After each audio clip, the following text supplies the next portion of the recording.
अध्याय 15। कुछ भी मुफ्त नहीं है, हर चीज की एक कीमत होती है। और पैसे के साथ बहुत सी चीजों की कुंजी बस यह पता लगाना है कि वो कीमत क्या है और उसे चुकाने के लिए तैयार रहना। समस्या यह है कि बहुत सी चीजों की कीमत तब तक स्पष्ट नहीं होती है जब तक कि आप उन्हें पहली बार अनुभव नहीं करते। जब बिल अतिदेय हो। 2004 में जनरल इलेक्ट्रिक दुनिया की सबसे बड़ी कंपनी थी, जिसकी कीमत $1 ट्रिलियन के 1/3 हिस्से में थी। यह पिछले दशक के लिए हर साल या तो पहले या दूसरे स्थान पर था। पूंजीवाद का कॉर्पोरेट अभिजात वर्ग का चमकदार उदाहरण। फिर सब कुछ टुकड़े टुकड़े हो गया।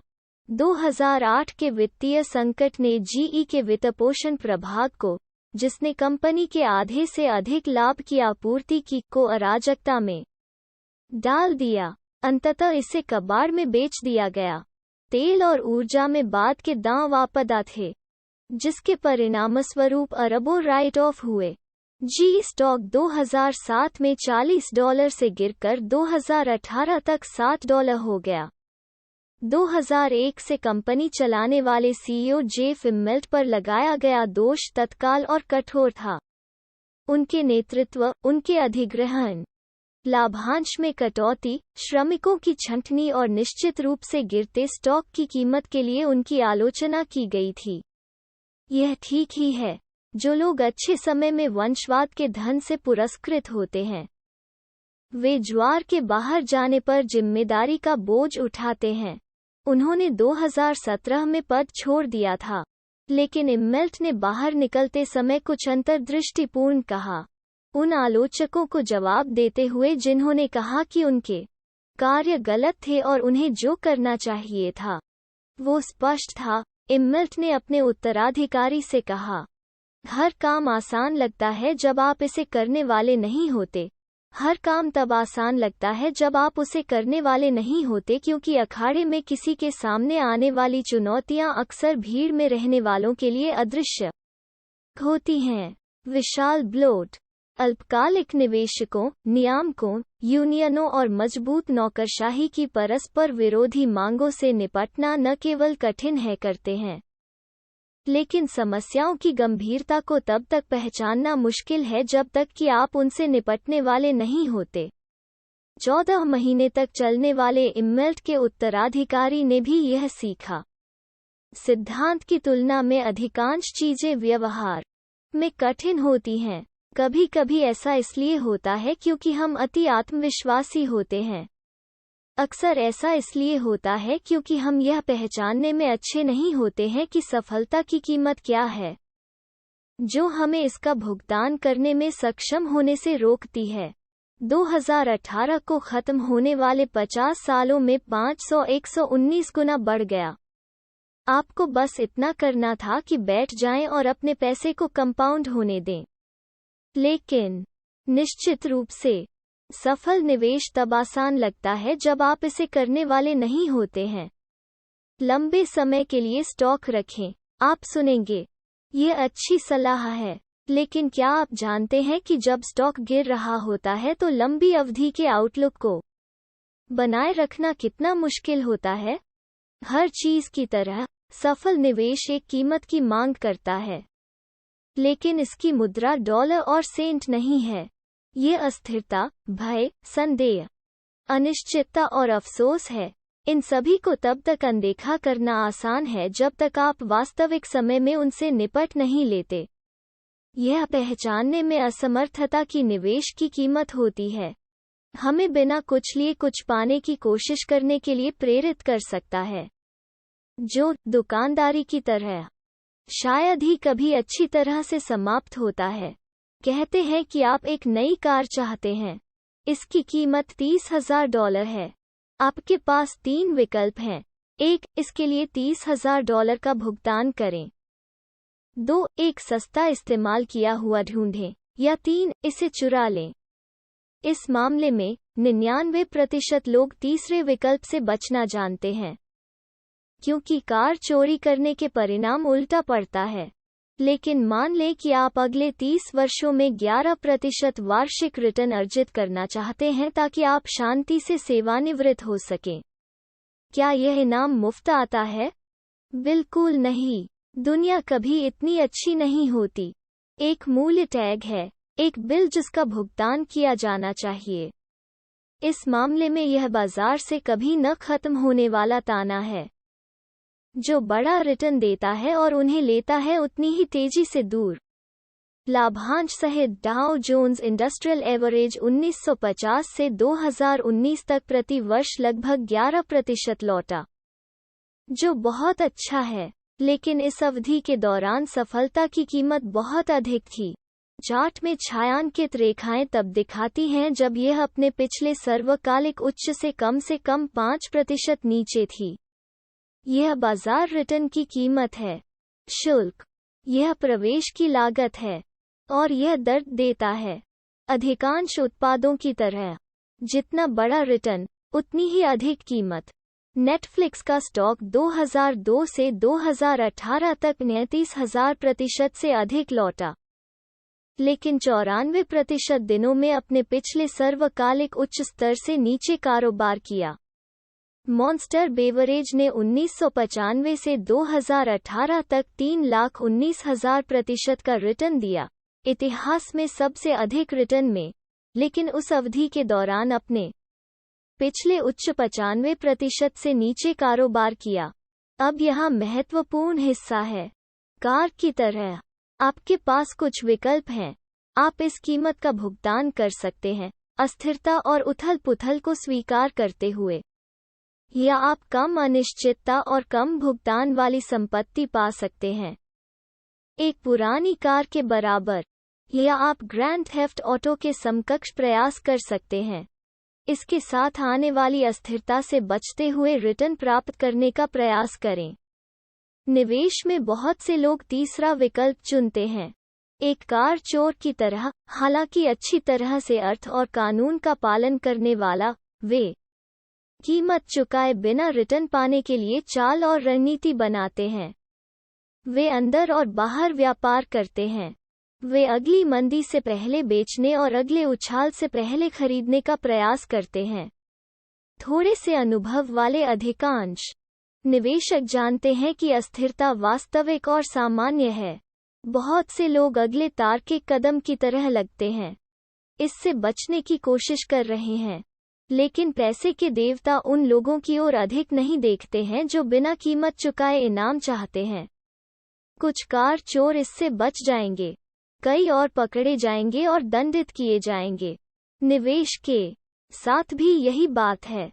मॉर्निंगस्टार ने एक बार सामरिक म्यूचुअल फंडों के प्रदर्शन को देखा, जिनकी रणनीति स्टॉक और बॉन्ड के बीच उचित समय पर स्विच करना है, जो कम नकारात्मक जोखिम के साथ बाजार के रिटर्न पर कब्जा कर रहा है। 50 वे कीमत का भुगतान किए बिना रिटर्न चाहते हैं। अध्ययन 2010 के मध्य से 2011 के अंत तक केंद्रित था, जब अमेरिकी शेयर बाजार एक नई मंदी के डर से जंगली हो गए और S&P 500 में 20% से अधिक की गिरावट आई। यह ठीक उसी तरह का वातावरण है जिसमें सामरिक निधियों को काम करना चाहिए। यह उनके चमकने का क्षण था। मॉर्निंगस्टार की गणना के अनुसार, इस अवधि के दौरान 112 सामरिक म्यूचुअल फंड थे। साधारण 60/40 स्टॉक बॉन्ड फंड की तुलना में केवल 9 के पास बेहतर जोखिम समायोजित रिटर्न था। 1/4 से भी कम टैक्टिकल फंडों में लीव इट अलोन इंडेक्स की तुलना में छोटी अधिकतम गिरावट थी। मॉर्निंगस्टार ने लिखा, कुछ अपवादों के साथ, सामरिक फंड कम प्राप्त हुए, अधिक अस्थिर थे, या हैंड्स ऑफ फंड के रूप में उतना ही नकारात्मक जोखिम के अधीन थे। व्यक्तिगत निवेशक भी अपना खुद का निवेश करते समय इसके लिए गिर जाते हैं। मॉर्निंगस्टार के अनुसार, औसत इक्विटी फंड निवेशक ने प्रति वर्ष 0.5% निवेश किए गए फंड से कम प्रदर्शन किया, जब उन्हें खरीदना और रखना चाहिए था। तब खरीदने और बेचने का परिणाम 51 विडंबना यह है कि कीमत से बचने की कोशिश में निवेशक दोगुना भुगतान करते हैं। जीई को लौटें। इसके कई दोषों में से एक पूर्व सीईओ जैक वेल्च के युग से उपजा है। वॉल स्ट्रीट के अनुमानों को हराकर प्रति शेयर तिमाही आय सुनिश्चित करने के लिए वेल्च प्रसिद्ध हो गया। वो ग्रैंड मास्टर थे। यदि वॉल स्ट्रीट के विश्लेषकों को प्रति शेयर 25 सेंट की उम्मीद है, तो जैक 26 सेंट वितरित करेगा, चाहे व्यवसाय की स्थिति या अर्थव्यवस्था कोई भी हो। वो ऐसा करेगा कि संख्याओं की मालिश करके, यह विवरण धर्मार्थ है, अक्सर भविष्य की तिमाहियों से वर्तमान तिमाही में लाभ खींचकर। आज्ञाकारी संख्याओं को उनके गुरु को सलाम करने के लिए फोर्ब्स ने दर्जनों उदाहरणों में से एक की सूचना दी। जनरल इलेक्ट्रिक लगातार 2 वर्षों तक लोकोमोटिव को लेनदेन में अंतिम उपयोगकर्ताओं के बजाय अज्ञात वित्तीय भागीदारों को बेच दिया, जो जीई के स्वामित्व के अधिकांश जोखिमों को छोड़ देते थे। वेल्च ने इस खेल से कभी इनकार नहीं किया। उन्होंने अपनी पुस्तक स्ट्रेट फ्रॉम द गट में लिखा है, संकटों के प्रति हमारे व्यापार जगत के नेताओं की प्रतिक्रिया जीई संस्कृति की विशिष्ट थी। भले ही किताबें तिमाही में बंद हो गई थीं, फिर भी कई लोगों ने कमाई के अंतर को पाटने के लिए तुरंत पिच करने की पेशकश की। कुछ ने कहा कि वे आश्चर्य की भरपाई के लिए अपने व्यवसाय से अतिरिक्त $10 मिलियन, $20 मिलियन और $30 मिलियन भी पा सकते हैं। नतीजा यह हुआ कि वेल्च के नेतृत्व में शेयरधारकों को भुगतान नहीं करना पड़ा कीमत। उन्हें निरंतरता और पूर्वानुमेयता मिली, एक ऐसा स्टॉक जो अनिश्चितता के आश्चर्य के बिना साल दर साल बढ़ता गया। फिर बिल आया। जैसा कि हमेशा होता है, जी शेयरधारकों को 1 दशक के बड़े नुकसान का सामना करना पड़ा है जो पहले लेखांकन युद्धाभ्यास द्वारा संरक्षित थे। वेल्च के युग का पैसा लाभ आज भारी नुकसान हो गया। इसका सबसे अजीब उदाहरण असफल बंधक दिग्गजों फ्रेडी मैक और फैनी मई से आता है, जो 2000 के दशक की शुरुआत में निवेशकों को सहजता का भ्रम देने के लिए भविष्य की अवधि में उन लाभों को फैलाने के इरादे से अरबों डॉलर की वर्तमान कमाई को कम करके आंका गया था। और पूर्वानुमेयता, तिरपन कीमत न चुकाने का भ्रम। सवाल यह है कि इतने सारे लोग जो कारों, घरों, भोजन और छुट्टियों की कीमत चुकाने को तैयार हैं, वे अच्छे निवेश रिटर्न की कीमत चुकाने से बचने के लिए इतनी मेहनत क्यों करते हैं? इसका उत्तर सरल है। निवेश की सफलता की कीमत तुरंत स्पष्ट नहीं होती है। यह एक मूल्य टैग नहीं है जिसे आप देख सकते हैं।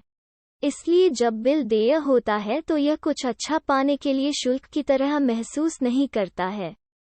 कुछ गलत करने पर जुर्माना लगता है, और जबकि आम तौर पर लोग फीस का भुगतान करने के लिए ठीक होते हैं। जुर्माना से बचा जाना चाहिए। आपको ऐसे निर्णय लेने चाहिए जो पहले से छूट दें और जुर्माने से बचें। ट्रैफिक जुर्माना और आईआरएस जुर्माना का मतलब है कि आपने कुछ गलत किया है और आप दंडित होने के योग्य हैं। जो कोई भी अपनी संपत्ति में गिरावट देखता है और उस गिरावट को जुर्माने के रूप में देखता है, उसके लिए स्वाभाविक प्रतिक्रिया भविष्य के जुर्माने से बचने के लिए है। यह मामूली लगता है, लेकिन जुर्माना के बजाय शुल्क के रूप में बाजार की अस्थिरता के बारे में सोचना उस तरह की मानसिकता विकसित करने का एक महत्वपूर्ण हिस्सा है जो आपको अपने पक्ष में काम करने के लिए लाभ निवेश करने के लिए पर्याप्त समय तक टिकने देता है। कुछ निवेशकों के पास यह कहने का स्वभाव होता है, अगर मैं अपने पैसे का 20% खो देता हूं तो मैं वास्तव में ठीक हूं। यह उन नए निवेशकों के लिए दोगुना सच है जिन्होंने कभी 20% की गिरावट का अनुभव नहीं किया है। लेकिन अगर आप अस्थिरता को शुल्क के रूप में देखते हैं, तो चीजें अलग दिखती हैं। डिज्नीलैंड टिकट की कीमत $100 है, लेकिन आपको अपने बच्चों के साथ एक शानदार दिन मिलता है जिसे आप कभी नहीं भूलेंगे। पिछले साल 18 मिलियन से अधिक लोगों ने सोचा था कि शुल्क देना उचित है। कुछ लोगों ने महसूस किया कि $100 एक सजा या जुर्माना था। फीस का सार्थक व्यापार स्पष्ट है जब यह स्पष्ट है कि आप एक का भुगतान कर रहे हैं। निवेश के साथ भी ऐसा ही है, जहां अस्थिरता लगभग हमेशा एक शुल्क है, जुर्माना नहीं। मार्केट रिटर्न कभी फ्री नहीं होता है और न ही कभी होगा। वे मांग करते हैं कि आप किसी अन्य उत्पाद की तरह एक कीमत चुकाएं। आपको इस शुल्क का भुगतान करने के लिए बाध्य नहीं किया जाता है, ठीक वैसे ही जैसे आपको डिज्नीलैंड जाने के लिए मजबूर नहीं किया जाता है। आप स्थानीय काउंटी मेले में जा सकते हैं जहां टिकट $10 हो सकते हैं, या मुफ्त में घर पर रह सकते हैं। आपके पास अभी भी अच्छा समय हो सकता है, लेकिन आमतौर पर आपको वो मिलेगा जिसके लिए आप भुगतान करते हैं। बाजारों के साथ ही अस्थिरता, अनिश्चितता, शुल्क, रिटर्न की कीमत, नकद और बॉन्ड जैसे कम शुल्क वाले पाकों से अधिक रिटर्न प्राप्त करने के लिए प्रवेश की लागत है। चाल अपने आप को आश्वस्त कर रही है कि बाजार की फीस इसके लायक है। अस्थिरता और अनिश्चितता से ठीक से निपटने का यही एकमात्र तरीका है, न केवल इसे झेलना, बल्कि यह महसूस करना कि यह भुगतान के लायक प्रवेश शुल्क है। इसकी कोई गारंटी नहीं है कि यह होगा। कभी कभी डिज्नीलैंड में बारिश होती है, लेकिन अगर आप प्रवेश शुल्क को जुर्माने के रूप में देखते हैं, तो आप कभी भी जादू का आनंद नहीं लेंगे। कीमत पता करें, फिर भुगतान करें।